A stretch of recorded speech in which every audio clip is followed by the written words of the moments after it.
Lévy sans interdit avec Elisabeth Lévy. Bonjour Elisabeth. Patrick, bonjour Laurie, bonjour à tous. Alors après l'agression de Jean-Baptiste Trogneux, le petit-neveu donc de Brigitte Macron, certains accusent les insoumis et leurs discours incendiaires.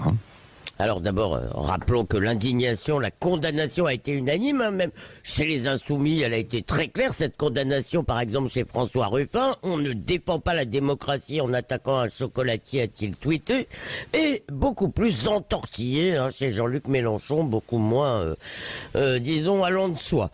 Alors certains, comme l'avocat par exemple Thibault de Montbrial, estiment en effet que LFI a une responsabilité, c'est une thématique qu'on connaît, c'est la thématique de la libération de la parole, et elle est souvent employée pour accuser Zemmour, Finkielkraut ou d'autres des crimes de droite ou des crimes de Breivik, d'extrême droite d'ailleurs plutôt.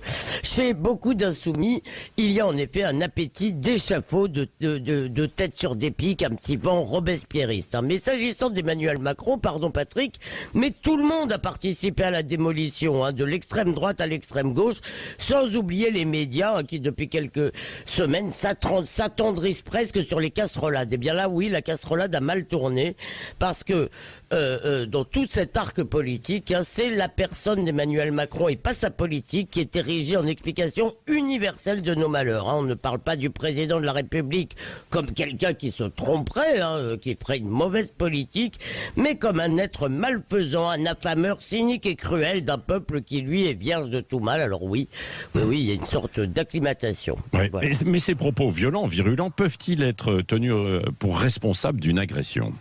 Alors ça, c'est une question à la fois très intéressante et indébrouillable, parce que bien sûr, les mots affectent le réel, c'est même leur vocation première, mais en même temps, c'est très difficile, c'est presque impossible d'assigner un acte à un propos. D'ailleurs, on le voit dans l'affaire Samuel Paty. Alors, comment des citoyens se pensent-ils autorisés à tabasser un jeune homme ? Il faut quand même se poser la question. Eh bien, à mon sens, l'explication est peut-être moins chez l'émetteur de propos incendiaires que dans le cerveau des récepteurs. Je voudrais quand même faire état d'une dimension oubliée de ce problème qui est la baisse du niveau intellectuel dans la société. Dans le débat parlementaire politique, la violence est métaphorique, elle est symbolique. Même le plus bolcho des insoumis ne rêve pas de guillotiner des patrons place de la Concorde, enfin j'espère, j'imagine. Mais ce qui peut transformer la violence verbale en agression physique, c'est l'incapacité à accéder à ce niveau symbolique, l'incapacité à verbaliser, à conceptualiser.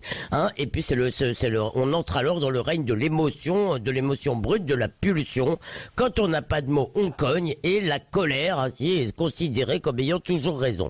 Alors ce passage à tabac gratuit, sans pourquoi, c'est finalement un instantané de notre époque. D'abord, ils se mettent à 8 contre 1, c'est une scène vraiment de barbarie qui est désormais enfin peut-être pas ordinaire, mais en tous les cas fréquente, cette lâcheté assumée. Et puis Patrick, si la civilisation c'est le renoncement à la violence et le choix du langage comme moyen de résolution des conflits, le logos, nous sommes effectivement embarqués dans un processus de décivilisation. Dans un sondage récent, 15% des Français estimaient que la violence était effectivement un moyen légitime de régler ces problèmes, et à cela on ne voit pas vraiment de remède à court terme. Cependant, la pire erreur serait de croire qu'on va éliminer la violence en corsetant le langage, que les attaques personnelles et les invectives soient sanctionnées, qu'elles ne soient pas comme ça un espèce de réflexe. Oui, évidemment, ce serait très bien, mais attention à ne pas trop restreindre les bornes du convenable. Le débat public n'est pas une soirée de gala. Merci Elisabeth Lévy.